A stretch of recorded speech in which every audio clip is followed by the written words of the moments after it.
Good morning. सभी को सुबह की नमस्कार। मित्रों,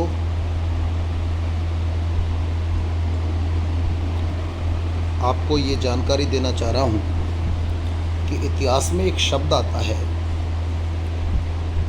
प्रिवी पर्स। प्रिवी पर्स क्या है? मित्रों, प्रिवी पर्स एक शाही भत्ता होता था। जब भारत पर अंग्रेजी हुकूमत का शासन हो गया, उस समय भारत में 565 रियासतें थीं। इन रियासतों का 2/3 भाग सीधा सीधा अंग्रेज़ों के अधिकार क्षेत्र में आ गया और 1/3 भाग रियासतों के अधिकार क्षेत्र में रहा। इसके एवज में रियासतों के जो राजा हैं वो अपनी रियासतों से भारी टैक्स लेते थे और अंग्रेज़ों को भारी मात्रा में धन देते थे। मित्रों, इस धन के बदले में ही अंग्रेज हमें प्रोटेक्शन देते थे, सुरक्षा देते थे, ताकि कोई दूसरी रियासत हम पर आक्रमण नहीं करे। अब होता यह है कि जब धीरे धीरे पूरा साम्राज्य अंग्रेज़ों के अधीन हो गया, तो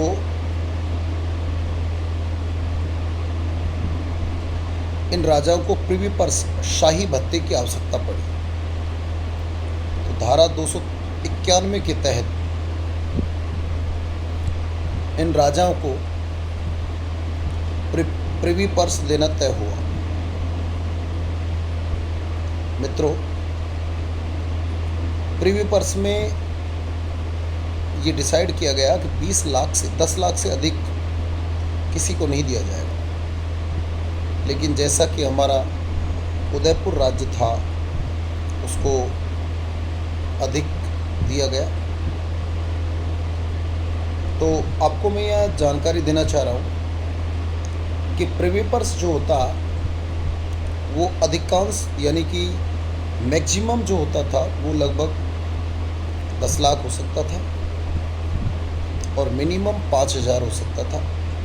लेकिन कुछ रियासतें ऐसी रही जिनका प्रिवी पर्स 10 लाख से कहीं अधिक रहा।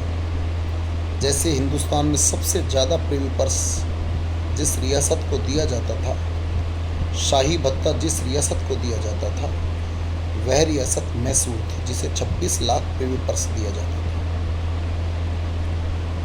इसके अलावा मित्रों, हैदराबाद को 20 लाख प्रिवी पर्स दिया जाता था, त्रावणकोर को 18 लाख प्रिवी पर्स दिया जाता था, जयपुर को 18 लाख प्रिवी पर्स दिया जाता था और पटियाला को 17 लाख प्रिवी पर्स दिया जाता था। ये कुछ मुख्य रियासतें थी जिनके प्रिवी पर्स सबसे अधिक हुआ करते थे। अब उदयपुर की अगर बात करते हैं तो उदयपुर के राजा ने 20 लाख प्रिवी पर्स की मांग की और 20 लाख प्रिवी पर्स दिया नहीं जा सकता। उदयपुर को भारत संघ में या हमारे राजस्थान संघ में मिलाना जरूरी भी था। ये वीपी मेनन और सरदार पटेल ने सोचा कि इसको मिलाना भी ज़रूरी है और इसे 20 लाख प्रिवी पर्स भी दिया जाए। तो मित्रों, इसको 20 लाख प्रिवी पर्स इस तरीके से नहीं दिया गया। तो इसलिए उनको क्या किया गया, जो प्रिवी पर्स दिया गया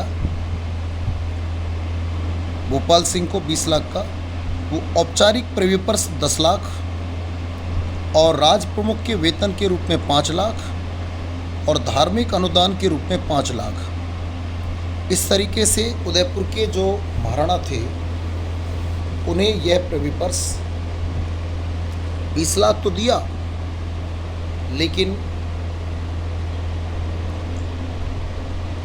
यह प्रिवी पर्स उनको प्रत्यक्ष रूप से नहीं दिया। यानी कि 20 लाख उनको दिया पर वो औपचारिक प्रिवी पर्स के रूप में दिया और वेतन के रूप में दिया और धार्मिक अनुदान के रूप में दिया। ये ध्यान रखने की बात है। तो मित्रों, ये प्रिवी पर्स का मतलब आपको समझ में आना चाहिए। जब राजस्थान का एकीकरण हो रहा था तो सभी रियासतों की उनकी हैसियत के अनुसार प्रिवी पर्स दे हुआ था। अलवर रियासत को जैसे 5,20,000 रुपये प्रिवी पर्स दे हुआ, तो वहीं उस मत्स्य संघ में सबसे कम प्रिवी पर्स करौली को देना हुआ, लगभग 1 लाख के नियर अबाउट 1 लाख। मित्रों, ये जो प्रिवी पर्स है ये सभी रियासतों को मिलना है, शाही भत्ता है। लेकिन इस शाही भत्ते के बारे में यदि मैं आज के परिप्रेक्ष्य में आपसे बात करता हूँ, तो आज हमारे प्रधानमंत्री और राष्ट्रपति का जो वेतन है, विधायकों का वेतन है, ये वेतन नहीं बल्कि एक प्रिवी पर्स है, शाही भत्ता है। और अगर ये लोग ये कहते हैं कि हम सेवा कर रहे हैं देश की, तो मुझे नहीं लगता कि इन लोगों ने कोई किसी प्रकार की कोई सेवा की है, ये सेवा कर रहे हैं, बल्कि इन्हें शाही भत्ता मिल रहा है। और शाही भत्ता के लिए शाही इंसान का होना अति आवश्यक है।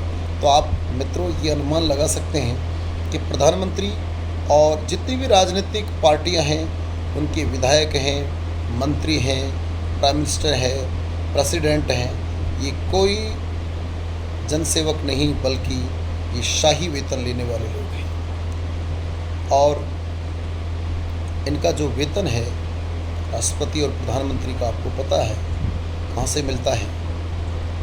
ये आप इसे अपने व्यूवर के रूप में लिखिए कि राष्ट्रपति का वर्तमान में कितना वेतन है, प्रधानमंत्री और उसके मंत्रियों का कितना कितना वेतन है, एक विधायक को कितना वेतन मिलता है और यह वेतन कहाँ से इनको प्राप्त होता है। तो मित्रों, मैं ये चाहूँगा कि इस पोस्ट के नीचे ज़रूर आप इसको लिख कर भेजें। धन्यवाद।